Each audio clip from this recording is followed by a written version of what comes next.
라고 생각하고 연습을 많이 했는데요. 일상생활 속에서 마치 브이로그 하듯이 저희가 아무래도 강사 일을 하면서 제일 많이 듣게 되는 말이기도 하고 제일 고민하게 되는 지점이 어떻게 하면 좀 더 잘 설명할 수 있을까에 대한 고민을 좀 많이 하게 되는 것 같아요. 그래서 우리 김진영 강사님만의 사람들에게 잘 설명해주는 꿀팁이 있다면 무엇이 있을지 저는 그게 궁금합니다. 우선은 상대방 입장에서 좀 얘기해주는 게 가장 좋겠죠. 상대방 입장에서 좀 이야기할 수 있는 게 뭘지를 고민해주시는 게 가장 첫 번째인 것 같아요. 그러다 보니까 우리가 많이 하게 되는 게 상황을 설정해주죠.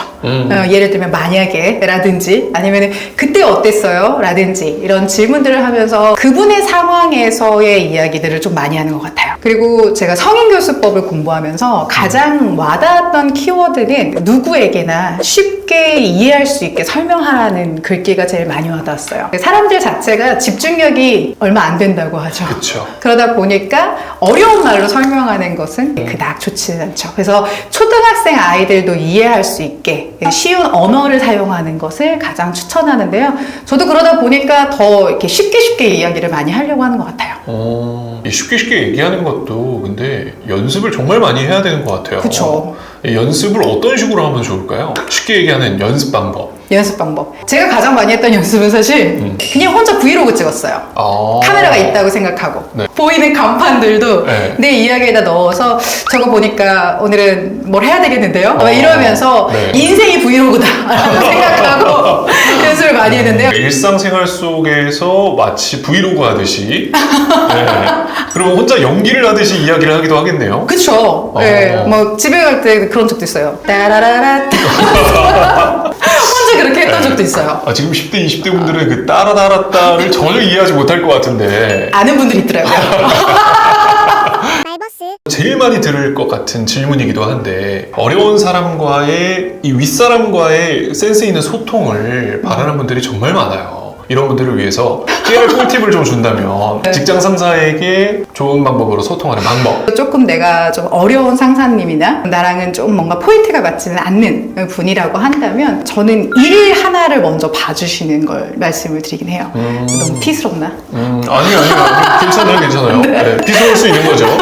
직장 상사분이 조금 부족한 부분도 있고 잘하는 부분도 있고 탤런트가 다르니까 그거에 대해서 굳이 평가하지 마시고 일 먼저 봐주시는 게 첫 번째인 것 같고요. 이제 그 다음에는 제가 그 얘기 많이 하는데 그 직장에서 가장 사랑받는 신입사원의 역량에 리서치 조사를 했더라고요. 1위가 능글맞은 사람이래요. 능글맞은 사람이 사랑받는데요. 어떻게 보면은 좀 천연덕스럽게 이제 상황을 좀 모면할 수 있는 그게 좀 필요하지 않나라는 생각이 들어요. 그래서 간혹 가다가는 들어주시는 것도 방법이고 역시 선배님이라서 다르시네요. 제가 이런 건 또 배워야죠. 이런 액션이라도 한번 하는 것이 조금은 직장 생활에서 편해질 수 있다라는 것 같고요. 이게 공감이 정말 많이 됐던 게 사실 너무 다양한 유형이 있지 않습니까? 그죠? 그죠. 네, 물론 도라이 같은 사람도 있지만 도라이가 아닌데도 불구하고 어려운 케이스의 사람들도 맞아요. 굉장히 많고 근데 일일이 대응하고 거기에서 상처받고 하게 되면 참 어려움이 많은 것 같습니다. 제가 인간관계 강의할 때 이런 질문 나오면 가장 많이 하는 말 중에 하나가요. 알고 보면 나쁜 사람 없어요 라는 말을 꼭 해요. 예. 근데 더 알고 나면요 세상에 좋은 사람도 없더라고요. 결과적으로 봤을 때 사람들은 기대치가 더 무서운 것 같아요. 내가 상대방에게 좋은 관계를 맺으면서 갖게 되는 기대치, 그건 상대방이 사실 심어준 건 아니죠. 내 스스로가 만든 거죠. 근데 모든 사람은 자기가 먼저예요. 내가 똑바로 서 있지 못하는데 타인을 챙긴다? 이것 자체도 사실은 모순이죠. 그러다 보니까 인간관계에서 알고 보면 나쁜 사람은 없지만 더 알고 보면 좋은 사람이 없다라는 것도 한번 생각하시면서 나도 중요한 순간엔 내가 먼저겠구나 라고 한번 되새기신다면 사람들하고 만나시면서 조금 더 편하지 않을까 라는 생각이 듭니다. 맞아요. 이야기하시는 거 들으면서 저는 생각이 났던 게 어떤 분이 이런 이야기를 하시더라고요. 예전에는 그렇게 누군가가 나에 대해서 오해를 갖는 거에 대해서 그 오해를 풀기 위해서 부단히도 노력을 했답니다. 근데 이제는 자기는 그 오해가 생기는 데는 이유가 있을 거다 라고 생각하고 받아들인대요. 굳이 그 애써 오해를 풀려고 하지 않는 건 그 사람이 나를 그렇게 봤을 수밖에 없을 거고 그걸 인정하는 거죠. 근데 만약에 내가 그걸 인정하지 못하고 내 속에서 화를 일으키고 그런 식으로 자꾸 생각을 하는 것 자체가 벌써 내 안에 내가 독을 키우는 것이다 라는 생각이 들더라고요. 맞아요. 그래서 애써 그러지 말고 아예 나 자체가 벌써 그걸 받아들이고 인정하는 것도 필요하지 않나라는 생각이 들으면서 문득 떠올랐어요. 그리고 이제 반대로 아랫사람한테 인기 많은 그런 오빠, 형, 그리고 누나, 언니가 되는 것도 참 중요합니다. 예쁜 선배가 되기 위한 꿀팁이 또 있을까요? 예쁜 선배가 되기 위한 꿀팁은 사실은 놓으시면 돼요. 그런 생각이 좀 많이 들어요. 나이대가 좀 있는 우리 기성세대 분들 만날 때면 뭐 하세요, 뭐 하셔야 돼요 이런 얘기들을 저도 모르게 하는 때가 있더라고요. 그러면은 그런 얘기 하시죠. 제가 몰라서 안 할까요? 네, 이런 말씀 하세요. 그러니까 우리가 머리로는 아는데요. 참 잘 안 되는 거예요. 그리고 이 기성세대 분들의 또 한 가지 버리지 못하는 것 중에 하나가 지금 내가 여기에서 그걸 수용하고 받아들이고 그렇게 변화하면 내 인생이 조금 송두리째 부정당한다 라는 이런 분들이 간혹 있으시더라고요. 네. 그래서 가서 얘기 많이 하는 건 더 늦기 전에 한번 해보세요 라는 얘기를 좀 많이 하게 되는 것 같아요. 그래서 사랑받는 선배, 인기 있는 선배가 되고 싶다라고 한다면 그냥 이 흐름에 대한 부분들도 좀 이해해 주시고 내가 가지고 있던 고집도 한 번쯤은 내려놔 주시는 것도 현명하게 같이 되는 부분들이 아닌가 라는 생각이 듭니다. 자연스럽게 다음 질문으로 넘어갈 수 있을 것 같은데 서로가 서로를 이 모난 부분을 깎아가면서 자체 성장을 해 나가면서 우리가 가지고 있는 이제 강점들을 발견하게 되는데 중요한 것은 이 강점을 잘 살리는 게 저는 정말 중요한 거라고 생각하거든요. 그쵸. 어떻게 하면 자신의 강점을 좀 잘 살릴 수 있을지 팁을 또 이야기해 주시면 좋을 것 같아요. 저는 우선은 자기 주관이 돼야 된 것 같아요. 그런 거 있잖아요. 일을 하다 보면 말씀하시는 건 되게 즐겁죠. 그럼요. 편집하는 거 어떠세요? 즐겁지만 일이죠. 그러니까 객관화를 하다 보면 난 이거 사실 좋아하지 않는데 그럼 잘하는 게 아닌가?